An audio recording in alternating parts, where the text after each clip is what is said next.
आज हम देखते हैं प्रॉफिट एंड लॉस का 9वां भाग। जब प्रतिशत लाभ या हानि का संख्यात्मक मान क्रय मूल्य के बराबर हो तो इस प्रकार के प्रश्नों को हम कैसे करेंगे ये हम देखते हैं। टाइप 1, जब प्रतिशत लाभ क्रय मूल्य के संख्यात्मक मान के बराबर हो तो ऐसे प्रश्नों में क्रय मूल्य का मान हम इस फॉर्मूले से निकालते हैं। जैसे कि हम क्वेश्चन नंबर 1 देखते हैं कि विनय ने हाथ घड़ी 75 रुपये में बेची, जिससे उसे घड़ी के लागत मूल्य के बराबर लाभ प्रतिशत प्राप्त हुआ। तो लागत मूल्य क्या है? तो अगर हम इस फॉर्मूले का यूज़ करेंगे तो लागत मूल्य बराबर 10 गुणे में वर्गमूल के अंदर 25 प्लस विक्रय मूल्य माइनस 50। तो देखिए आपको विक्रय मूल्य दे रखा है 75 रुपया, तो विक्रय मूल्य की जगह आप विक्रय मूल्य की सिर्फ वैल्यू रखेंगे और फॉर्मूले में कुछ भी रखने की ज़रूरत नहीं। वैल्यू रखने के बाद में जैसे आप कैलकुलेट करेंगे तो आप देखेंगे आसानी से केवल इस फॉर्मूले को ध्यान में रख करके हम इस क्वेश्चन को आसानी से बना सकते हैं। अब हम इसी क्वेश्चन को बिना फॉर्मूले का कैसे बनाएंगे वो देखते हैं।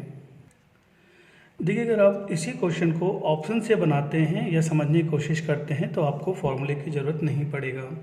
जैसे कि अगर आप इस क्वेश्चन में 30 रुपये जो है क्रय मूल्य ले लेते हैं और क्वेश्चन में जो बोला है यही बोला है कि जितना क्रय मूल्य होगा उतना ही आपको लाभ हो रहा है, तो 30 रुपये का 30% लाभ के साथ में अगर आप विक्रय मूल्य निकालेंगे तो ये इतना आना चाहिए। अगर आ गया तो आपका आंसर सही है। तो चलिए 30 रुपये का 30% लाभ के साथ में विक्रय मूल्य हम निकालेंगे। जैसे कि मैंने आपको बताया था लाभ होगा तो 100 में जोड़ करके हम बात करते हैं। तो जब हम कैलकुलेशंस करेंगे परसेंटेज को हटाएंगे तो इस कंडीशन में आपका विक्रय मूल्य 39 रुपीज़ आ रहा है, लेकिन आप देखते हैं आपको 39 नहीं चाहिए, आपको चाहिए 75। तो आपका पहला ऑप्शन तो नहीं हो सकता। सेकंड ऑप्शन देखते हैं, 50 रुपये आपका क्रय मूल्य है। अब 50% मुनाफे के साथ में जब आप विक्रय मूल्य निकालेंगे तो आप देखेंगे कि जैसे आप प्रतिशत हटाते हैं और आपको इसको सॉल्व करते हैं तो आपका आंसर आता है 75 और आपको चाहिए भी था 75, इसलिए आपका ऑप्शन ब सही होगा। तो देखिए बिना फॉर्मूले का केवल हम बेसिक को ध्यान में रखते हुए क्वेश्चन बनाएंगे तो क्वेश्चन बहुत जल्दी बन जाएगा। अब हम क्वेश्चन 2 देखते हैं। क्वेश्चन 2, किसी वस्तु का विक्रय मूल्य 39 रुपीज़ है। यदि इसका लाभ प्रतिशत का संख्यात्मक मान इसके क्रय मूल्य के बराबर है तो वस्तु का क्रय मूल्य क्या होगा? तो चलिए हम इसको ऑप्शन से देखते हैं। हम मान लेते हैं हमारे वस्तु का जो क्रय मूल्य है वो 30 रुपये है और 30 रुपये पर 30% का आप मुनाफा लेते हैं कि क्वेश्चन में बोला है कि जितना क्रय मूल्य होगा उतना ही आपका लाभ होगा। तो 30% का 30 रुपये का 30% मुनाफे के साथ में जब आप सेलिंग प्राइस निकालेंगे तो 30 को 130 से मल्टीप्लाई करेंगे तो आप देखेंगे परसेंटेज सॉल्व होगा और ये कैलकुलेट होगा और 13 तिया कितना हो जाएगा 39 और आपका आंसर आपका विक्रय मूल्य कितना दे रखा है 39 और आपने कैलकुलेशन किया 30 को ध्यान में रख के तो आपका आंसर आया 39। तो इसका मतलब है पहला ऑप्शन आपका सही है। अब हम टाइप नंबर 2 का क्वेश्चन समझने की कोशिश करेंगे। अभी तक हमने जो 2 क्वेश्चन देखा उसमें लाभ हो रहा था, अब जो क्वेश्चन हम देखेंगे उसमें हानि होगा।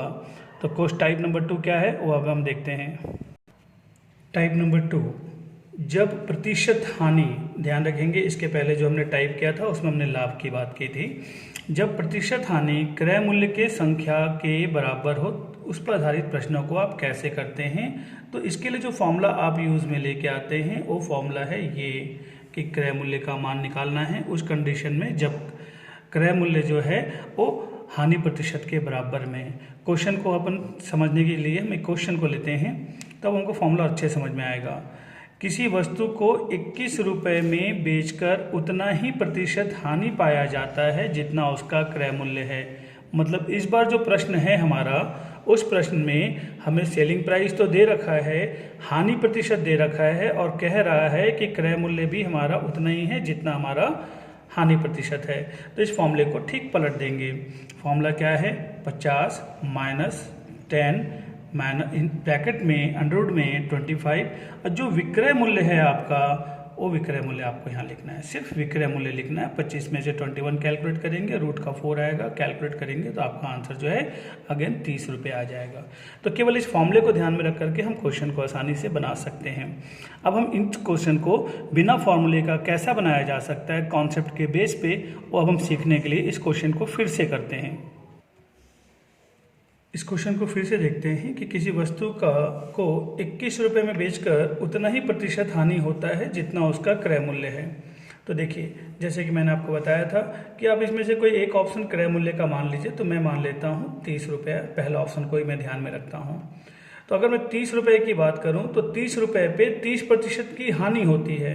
अगर मैं कैलकुलेट करूं तो 30 रुपये का 30% अगर मैं कैलकुलेट करता हूं तो कैलकुलेशन के बेस पे मेरा आंसर आता है 9, और 30 में से अगर मैं 9 माइनस कर दूं तो मुझे 21 मिलता है। लेकिन हम चूंकि कंपटीशन एग्जामिनेशंस की तैयारी कर रहे हैं तो किसी तरीके से 2 लाइन में क्वेश्चन हमारा ना जाए, एक ही लाइन में बने, इसलिए हम ध्यान रखेंगे कि अगर हमें 30% का नुकसान हो रहा है तो हमें मिल कितना रहा है, हमारा सेलिंग प्राइस कितना है, वो निकालने के लिए 100 में से अगर मैं 30 माइनस करूंगा तो मेरा आंसर आता है 70।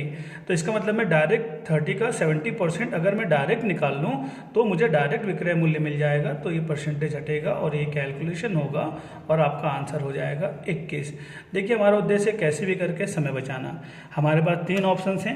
पहला ऑप्शन है हम फॉर्मूला याद है तो फॉर्मूले में रख के वैल्यू कर सकते हैं। दूसरा, हम इस मेथड को यूज़ कर सकते हैं। लेकिन मेरा सजेशन यही है कि आप डायरेक्ट विक्रय मूल्य निकालिए और विक्रय मूल्य से कंपेयर करिए। अगर ये वैल्यू बराबर है तो आपका आंसर 1 सही है। क्वेश्चन 4, एक पुस्तक को 24 रुपये में बेचने से दुकानदार को उतने ही प्रतिशत की हानि होती है जितना उसका क्रय मूल्य है। तो पुस्तक का क्रय मूल्य क्या है, ज्ञात कीजिए। चलिए, क्वेश्चन को हम बेसिक से बनाते हैं, कॉन्सेप्ट से बनाते हैं। हम सबसे पहले पुस्तक का जो क्रय मूल्य है वो 30 रुपये लेते हैं। 30 रुपये पर 30% की अगर हानि हो रही है तो सेलिंग प्राइस आपको 70% मिलेगा। 30 रुपये पे 30% की हानि मतलब 100 में से 30 हटाएंगे तो 70 आता है। तो जैसे आप परसेंटेज को सॉल्व करेंगे तो आपको विक्रय मूल्य मिल जाएगा। विक्रय मूल्य मिला आपके पास में 21। आप देखते हैं कि आपको 21 नहीं चाहिए था क्योंकि आपका जो सेलिंग प्राइस है वो 24 रुपया है। आप सेकंड ऑप्शन का प्रयोग करके देखते हैं। हम यहाँ पे फर्स्ट हमारा नहीं हो सकता, सेकंड देखते हैं। अगर हम 40 रुपये लेते हैं और हम देखते हैं कि 40% नुकसान हो रहा है तो हमें फाइनली मिल कितना रहा है, 60% मिल रहा है। 60%, तो एक काम करते हैं, हम 40% का 60% निकाल के देखते हैं हमारा सेलिंग प्राइस कितना हो जाएगा। ये जब परसेंटेज हटेगा नीचे में 100 लगेगा और आप कैलकुलेट करेंगे तो आपका आंसर आएगा 24, और आपको चाहिए क्या था, 24। इस प्रकार अगर आप देखते हैं कि सिर्फ आप ऑप्शंस का प्रयोग करके सेलिंग प्राइस का फॉर्मूला लगा करके डायरेक्ट क्वेश्चन सॉल्व कर सकते हैं। जैसे कि आपको सेलिंग प्राइस का फॉर्मूला मालूम ही होगा, selling price equal to cost price into profit होगा तो 100 में ऐड करते हैं, लॉस होगा तो 100 में माइनस करते हैं, अपॉन में 100 लिखते हैं। तो मैंने इस फॉर्मूले को लिखा नहीं है, इस फॉर्मूले को डायरेक्ट लगाया है कि 30 रुपये पे 30% की हानि के साथ कैलकुलेट किया। सेलिंग प्राइस देखा, नहीं मैचिंग हुई तो पहला ऑप्शन नहीं हो सकता। फिर मैंने 40 रुपये क्रय मूल्य लिया और 40% लॉस के साथ कैलकुलेट किया तो 24 रुपीज़ आया। गिवन भी 24 रुपीज़ था। जब मैंने मैच किया दोनों बराबर है तो मेरा ऑप्शन यहाँ पे बी जो है सही है।